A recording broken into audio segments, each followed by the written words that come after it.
Hello everyone, I'm Dr. Denise Millet. Welcome to this month's mini masterclass, Trauma's Blueprint, the Brain Under Stress and Recovery. Today we will be talking about the impact of traumatic experiences on our brain and some of the differences in functioning between a healthy brain and a brain that has been impacted by traumatic experiences. We will close with a very hopeful message about healing and recovery. But let's start with a quick overview of how we understand trauma, kind of like a little trauma one-on-one.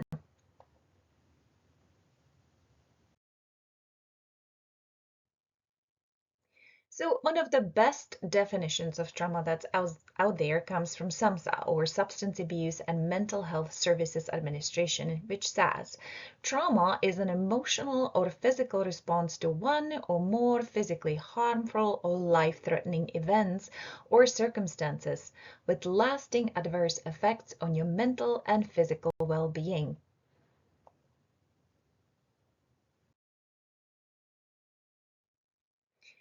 So, what is trauma? It is an emotional, psychological, and physiological wound or a shock that overwhelms and devastates a person's ability to cope. So, in other words, anything that's too much, too soon, or too fast for our nervous system to handle. Some of the common causes are direct experience of a frightening or life-threatening event, witnessing an event occurring to others, repeated exposure to dangerous or traumatic situations, and learning that a traumatic event happened to a relative or a friend, which we refer to as secondary traumatic stress.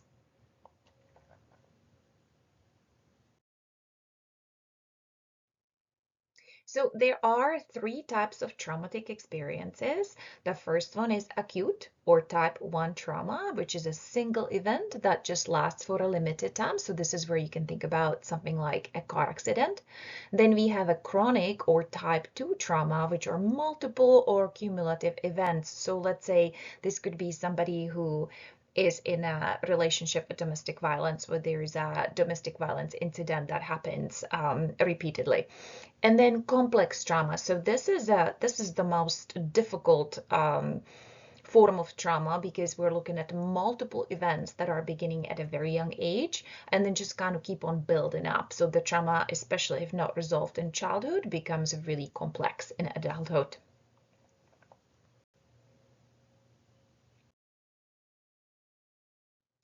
Now, sometimes we talk about trauma with a big T and trauma with a little t. So sometimes I work with people and they will come and say something like, stuff happened to me. I have some really hard life experiences, but it's probably nothing compared to other people. So I'm not even sure if I should be in therapy. So first, let's look at what trauma with a big T is. So these are major life-threatening events, such as physical or sexual abuse or violence, war or combat, experiencing or witnessing an act of terrorism, natural disasters like fires, tornadoes, hurricanes, tsunamis, floods, earthquakes, and so on, serious accidents like a car or a plane crash, or life-threatening illnesses and injuries. Now, let's look at trauma with a little t. So these appear to be minor stressors that are often cumulative and unfortunately overlooked. So these are things such as betrayal or infidelity, divorce, bullying, childhood neglect or abandonment, chronic illness, hospitalization, experiencing repeated moves or relocations, experiencing the death or loss of a family member or friend, or even the death or loss of a pet, experiencing discrimination, having or adopting a child, but also prenatal or birth stress, and legal issues, unemployment, or prolonged financial stress. So what is important about the little t traumas that, like I said at the beginning, they tend to be cumulative and often overlooked, but as we have more and more of them, they actually become very significant traumatic events and can impact us just the same way as the events with the big T. Okay, I also also want to mention briefly adverse childhood experiences. So these are potentially traumatic experiences that children experience before the age of 18 that can have lasting impact on their mental health, physical health, and general well-being. Many kinds of trauma childhood can be within these ACEs. So this actually originated in a groundbreaking study conducted in 1995 by the Centers for Disease Control and the Kaiser Permanente Healthcare Organization in California. And in that study, ACEs refer to three specific kinds of adversity children faced in the home: various forms of physical and emotional abuse, neglect, and household dysfunction. Toxic stress from the ACEs can change brain development and affect how the body responds to stress. So the key findings of dozens of studies using the original ACEs data are: number one, ACEs are quite common even among a middle-class population. Number two, there's a powerful, persistent correlation between the more ACEs experienced and the greater the chance of poor outcomes later in life, including dramatically increased risk of heart disease, diabetes, obesity, depression, substance abuse, smoking, poor academic achievement, time out of work, and early death. So in other words, the greater the severity and duration of childhood trauma, the more severe the psychological and physical health consequences.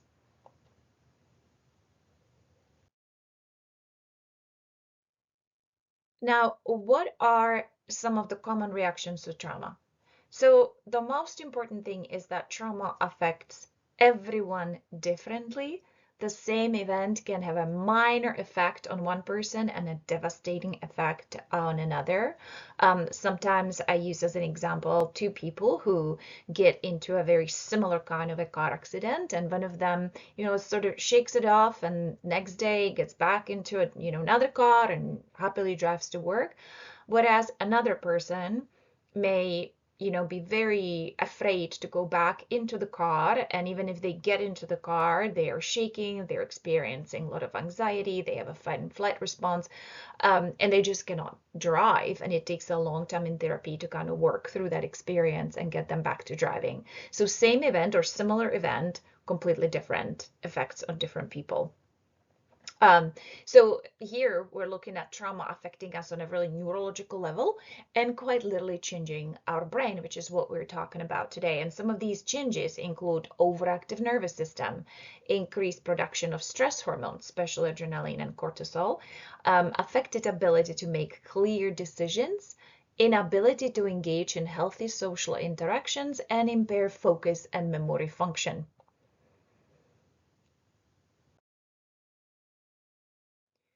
So I like some of these definitions or explanations from some of the best, trauma experts in the world. This one is from Dr. Bessel van der Kolk, and that says trauma results in the fundamental reorganization of the way the mind and brain manage perceptions. It changes not only how we think and what we think about, but also our very capacity to think.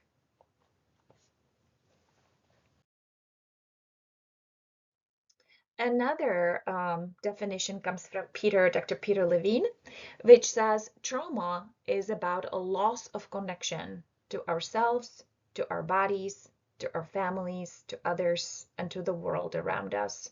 So these are really great ways of helping us understand the profound changes that can happen when our brain is impacted by traumatic experiences. So let's take a look at the neurobiology of trauma. So the brain can undergo many changes when a person experiences trauma, and by understanding the parts of the brain most affected by trauma, we can further understand the changes in a trauma survivor's behavior. In other words, we often see significant increase in empathy and compassion once we have an understanding of what's happening in the brain as a result of traumatic experiences. So some of the areas of the brain that are the most affected by traumatic experiences is amygdala, thalamus and hippocampus, prefrontal cortex, cingulate, and insula. So let's look at them. So what is amygdala? Amygdala is our fear center. So this is an almond-shaped mass of gray matter inside both hemispheres that constantly receives input from all of our senses. It is a part of our primitive brain that's responsible for making us feel afraid. It activates the stress pathways, which results in fight or flight or freeze. The higher the perception of the threat, the higher is the activation and swelling of the amygdala. So the activated amygdala suppresses the activation of the higher thinking areas of the brain that we use for emotion regulation and rational thinking. So when the amygdala is super activated, the brain becomes sort of hijacked with emotions. Now, when it's functioning normally, the amygdala very successfully determines whether a situation or a person or an animal presents an actual threat. But when it's impacted by trauma, the amygdala's threat response is off. It becomes hyperactive, causing difficulty to stay focused, think clearly, be self-aware, or make right decisions.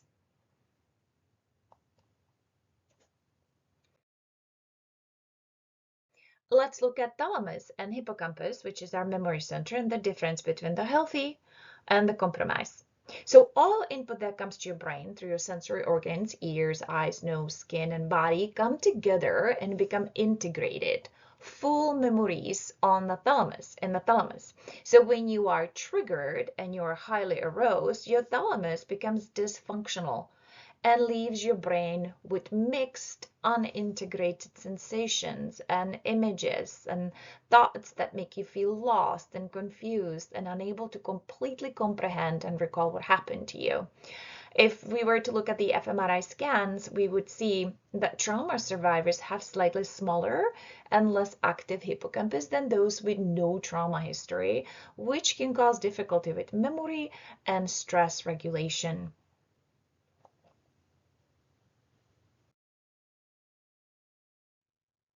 Okay, let's look at the prefrontal cortex, the thinking center.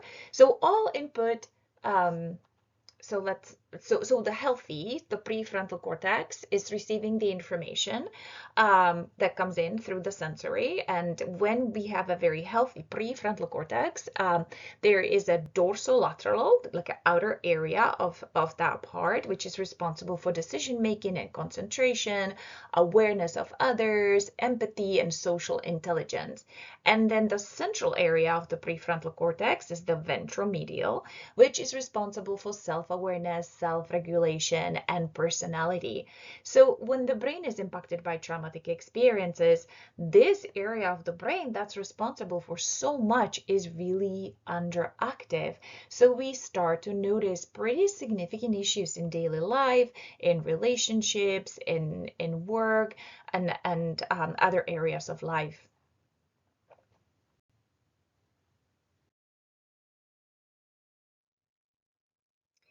And then we have a cingulate, or the self-regulation center. So cingulate, when healthy, in a healthy brain, is responsible for healthy regulation of thoughts and emotions. In a brain that's been compromised by trauma, we oftentimes see a reduced activity, which results in poor self-regulation and impaired judgment.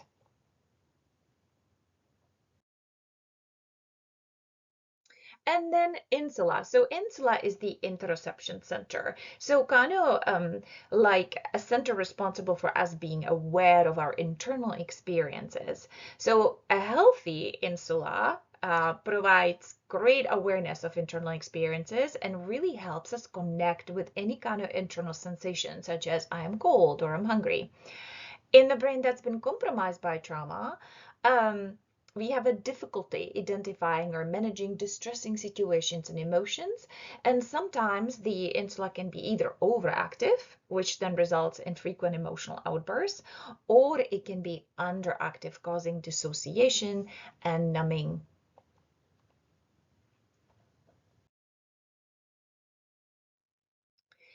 And the last thing that I really want to talk about is some of the three main functional differences in the healthy brain versus trauma-compromised brain.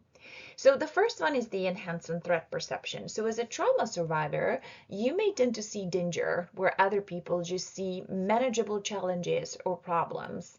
And this change takes place in the primitive part of the brain, the very core, your survival brain. This is the part of your brain that ensures you're okay and safe and away from danger. So this is where we talked about the amygdala. The second difference is in sense of timing and relevance. So this means that when you are triggered, it's very difficult for you to distinguish between here and now and then and there. So in other words, what is relevant right now and what you can dismiss.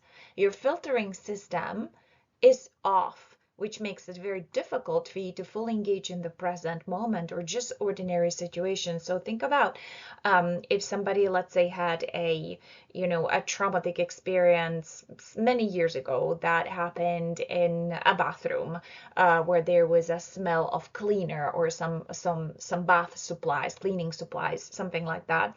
And then years later, this same person smells that same smell of cleaning supplies.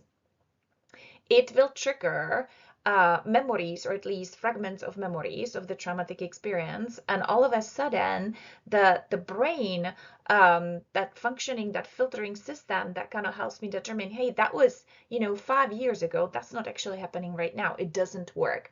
And so all of a sudden my brain and my body are feeling as if that traumatic experience is actually happening to me right here, right now. So all of a sudden I have all the physical symptoms. I may have fight or flight reaction or go into freeze reaction because I cannot tell the difference between here and now and then and there.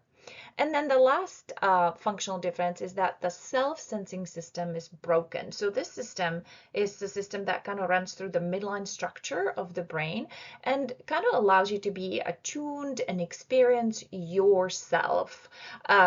This system is typically also weakened or damaged, which is also kind of can become sort of a defensive mechanism that protects you from feeling and experiencing pain because you cannot feel it, because there is numbing. So if you are, let's say, in a state of fear and your heart is beating too fast, you have trouble breathing, your body feels really bad. So to stop it or numb this internal response, most trauma survivors will do anything they can. So they will start medicating with drugs or alcohol to cope. But unfortunately, the more we are sort of numbing or dampening the self-sensing system, we are not just dampening the painful reaction, the pain responses, but we're also numbing anything that's positive and joyful. So all of a sudden there's no pleasure or excitement and we can't really connect with other people.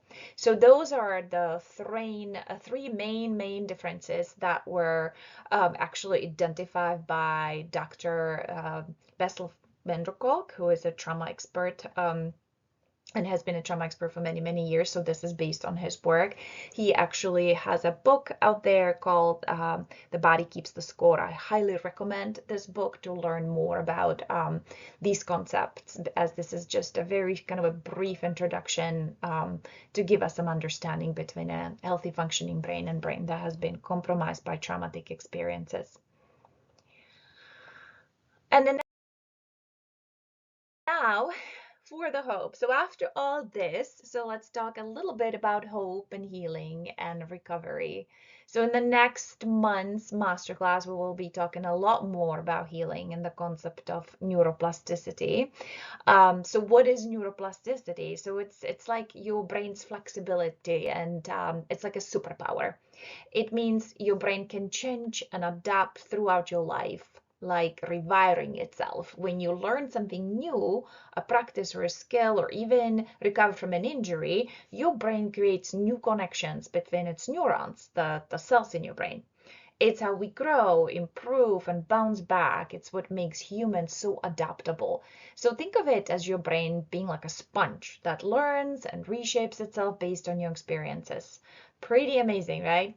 So just remember that healing is possible. Your brain isn't stuck in survival mode. It can change with the right support.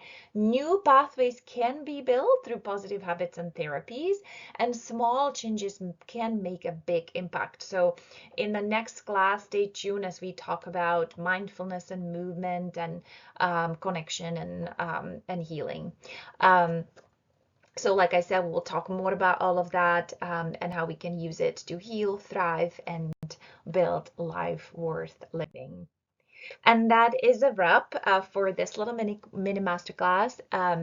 If you have not joined us yet and you have enjoyed this mini masterclass and would like to get some more among many other resources, please go ahead and visit the dmcoaching.life website. You can look around, or you can go directly to Her Journey monthly membership page.